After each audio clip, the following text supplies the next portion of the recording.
In the year of 2025, one of the big topics, one of the big moments, one of the big happenings in the world of wrestling was John Cena's heel turn.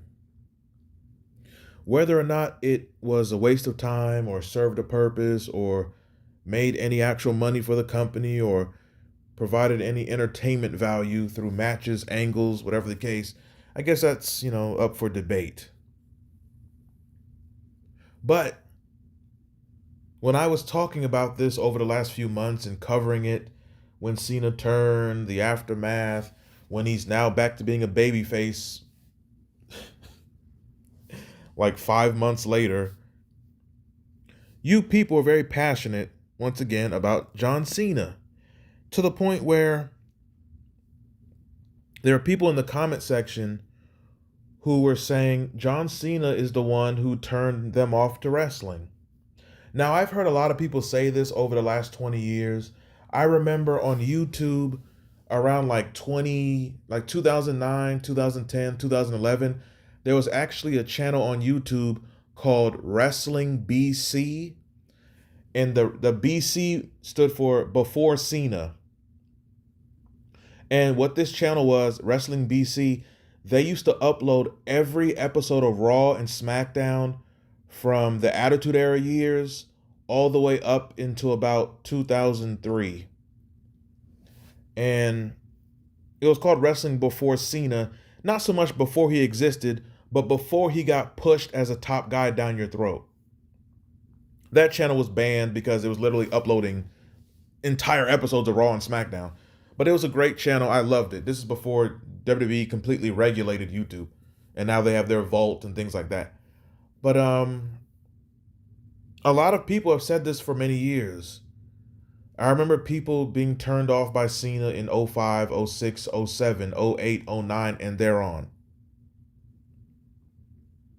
And one person put in the comments, Jeremy25, he put a comment, he said, John Cena will always be the guy that killed wrestling. Now, I've heard people say that as well, but comments like that are always like very like fan emotional or just inaccurate. I understand when someone says that, but a wrestler cannot literally kill a promotion. A wrestler is not the booker. A wrestler is not a writer. He's someone in the promotion. He's someone being booked. People used to say this about WCW. Oh, Hogan killed the company, or Nash, or Hall, or... No, they didn't. A wrestler cannot destroy a federation, a promotion, a territory. A booker can. The owner can. Or the people at TV. Because the lifeblood of wrestling, a successful wrestling promotion, is television.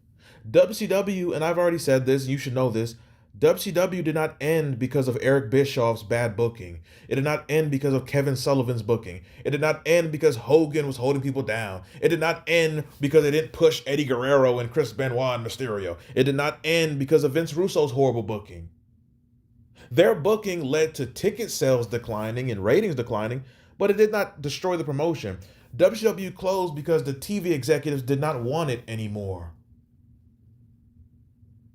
Even in the horrible years of 2000, late 99, 2000, 2001, WCW's ratings had fell from where they were in 96, 97, 98. But even in those horrible years, WCW was still doing good TV ratings for cable. They were still doing good TV ratings compared to the ratings WCW was doing in the early 90s a lot. Executives did not want wrestling. That's why it ended. So fast forward, when you have someone saying Cena's the one who destroyed wrestling, no, he didn't. If you want to blame someone for destroying your love or interest in wrestling, you blame Vince McMahon. You blame Stephanie McMahon. You blame Brian Gewirtz. You blame the creative team. John Cena is not running or booking the company. Now, can he say he wants to do something or doesn't? Yes. But literally, he still is going to do what the boss tells him to do. But I understand what people like this are trying to say. Another individual by the name of Don't Let Her Speak Is this Vince McMahon? He says, I stopped watching Raw in May of 2009 because of John Cena. Got a few more years out of watching SmackDown, but by 2011, 2012, I quit for good watching the company. Cena should have never been anywhere near the position of being the face of the company. A lot of people did tune out in that period, 2011, 12, 13. What might have kept them, or was the last straw, not last straw, but the last thing worth watching was probably when CM Punk had the pipe bomb and he finally got his world title push. But I remember I stopped watching. I mean, there were periods when I stopped watching. I started watching wrestling as a kid in the 90s. I think I started in like 96, 97. And I pretty much watched every week until about, I want to say I probably watched every week until about the Benoit stuff. When Benoit deleted his family, that's when I was like, okay, I'm kind of tired of this. And then I just watched like every couple weeks or whatever. And then I think around like 08, 09, I just couldn't take it. So I just started watching Monday Night Football. And that's when like Moss is on the Patriots and T.O.'s on the Cowboys. So, the NFL was still interesting then, somewhat. And then I stopped watching for like a long time. And then what got me back is when they did the Nexus in the summer of 2010. That got me back. And I remember tuning in. I'm like, why the hell is Bret Hart wrestling with jorts? Why is Bret Hart like the U.S. champion? And then I kept watching and watching. And then I watched and then I stopped around, I want to say around late 2012, 2013, right around the time when they started to do the Ryback CM Punk feud. That's when I stopped watching. When they first brought in the Shield, it's like I didn't like, who is this Reigns guy? I just it was an I just when they started pushing Ryback and Roman Reigns, that's when I stopped watching. Around that period, I just couldn't take it.